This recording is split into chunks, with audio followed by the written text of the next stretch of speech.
El siglo XX se ha considerado como el siglo en el que el ruido hizo irrupción en la música, por lo cual el fenómeno musical se convirtió en un fenómeno sonoro.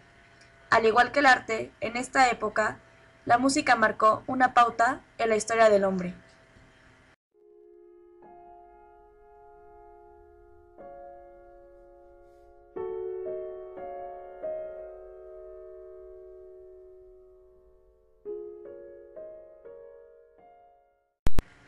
La música contemporánea se define por la ruptura de la música clásica, donde nuevos sonidos y ritmos, inspirados del mundo oriental, son adoptados por el mundo occidental.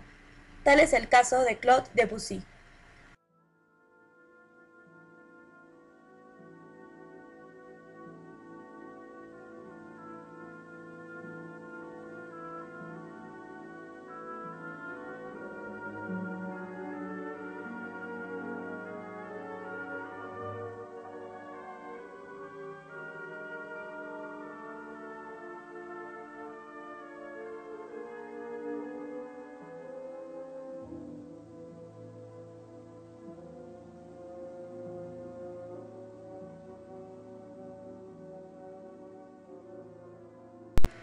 Dicho por Samuel Claude, debemos de comenzar con aquel asalto metafórico por el cual el compositor americano, casi con violencia y no sin peligro, marca el equilibrio, se coloca, temporal y espiritualmente, como inventor de música, así dijera Stravinsky.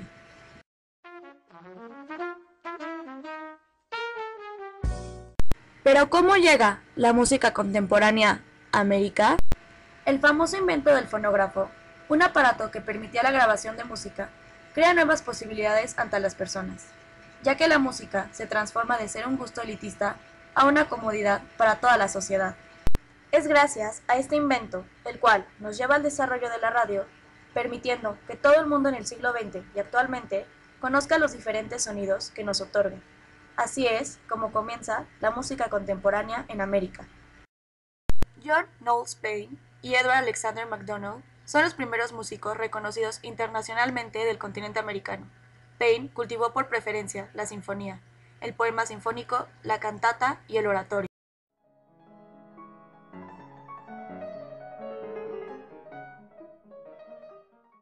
Mientras tanto, en México, en plena Revolución Mexicana, se crea la música contemporánea. Es como se forma el perfil de la música típica de México.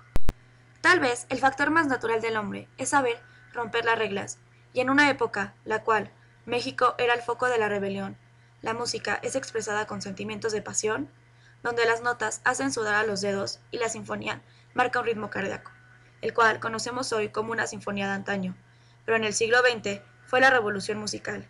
Dentro de ella, sus estudiantes deciden romper con aquel ciclo de los 12 sonidos tradicionales. Aquí se crea el sonido 13 de Julián Carrillo. No se puede hablar de la música contemporánea de México sin mencionar al Grupo de los Cuatro, conformado por Daniel Ayala, Blas Galindo, Salvador Contreras y Pablo Moncayo.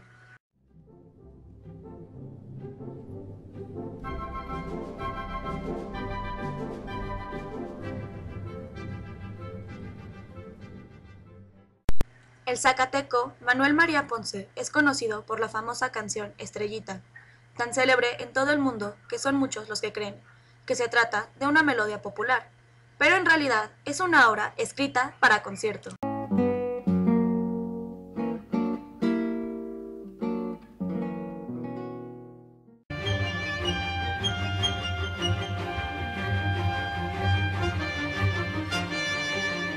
Carlos Chávez, compositor y director de orquesta mexicano, nació el 13 de junio de 1889 en la Ciudad de México.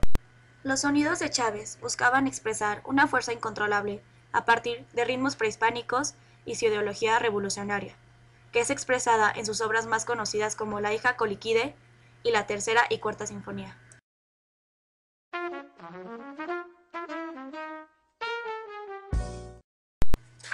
En el caso de Panamá, contamos con Roque Cordero. Su primera obra importante fue El Capricho, basado en el baile típico de su país, la mejorana.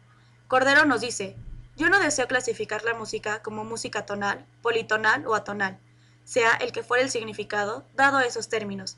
Ella es esencialmente música, y como tal es la expresión de los pensamientos, que solo pueden ser comprendidos a través del sonido. No importa lo agradable o desagradable que esas combinaciones puedan parecer al oyente. En Cuba, el desarrollo de la música sigue siendo infinito, pues es gracias a sus diferentes etnias que hoy cuenta con su riqueza en ritmos y tonos.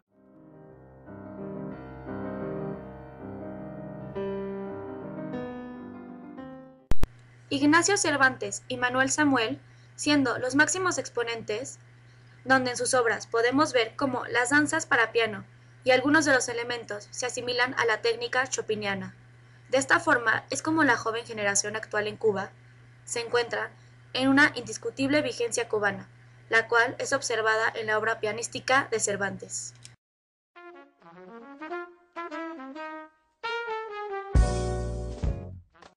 Ahora pasemos con República Dominicana. Dentro de los compositores dominicanos nos podemos referir a Enrique Mejía Redondo, Eduardo Máceras y Ángel del Busto. Los antes mencionados cultivan el tipo de música nacional a base de elementos antillanos. Eduardo Máceras es autor del trío En Memoriam para piano.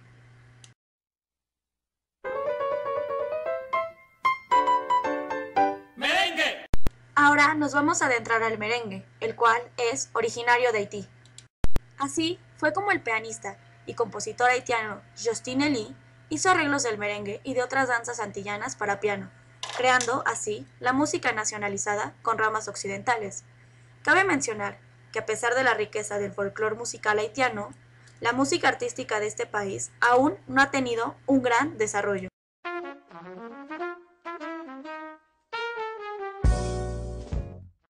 A Puerto Rico se le podría llamar la sede de las canciones de cuna y la mayoría de su música se expresa con la danza margariteña. En ella comienza la combinación eterno-binaria. Hoy en día, Héctor Campos, Parsi, es el compositor de más renombre en Puerto Rico.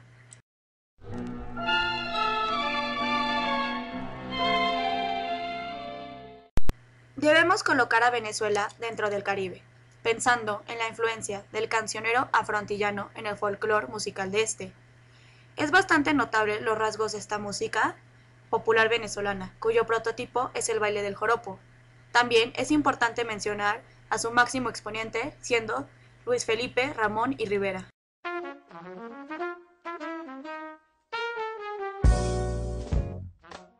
Estados Unidos tuvo una gran influencia musical en todo el mundo a finales del siglo XX. Es gracias a la radio que Estados Unidos se coloca como uno de los principales países en dar a conocer nuevas corrientes de la música como fue el jazz.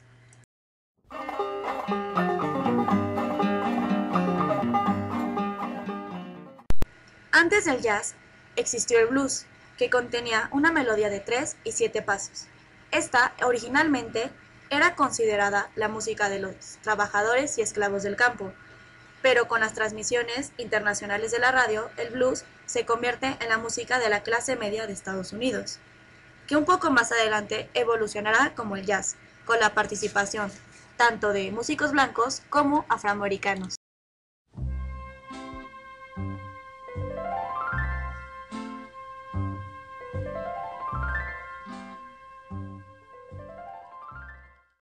El jazz se trata de la improvisación. Los dedos son libres de sentir la música y dejarla fluir al compás de los 3 o 7 pasos. El jazz se creó como una forma de libertad de expresión para una raza que era considerada inferior. Ernest Borgnine afirma que Nueva Orleans es la cuna del jazz. Es el crisol de creencias entre dos razas que viene inspirada de cánticos religiosos afroestadounidenses, tanto shouts, sermones, negros spirituals, cantos fúnebres e himnos litúrgicos de los blancos. Es así como la música contemporánea le regaló al hombre la capacidad de crear una igualdad a partir de simples sonidos, donde las palabras no son necesarias para entender otra raza, cultura o educación.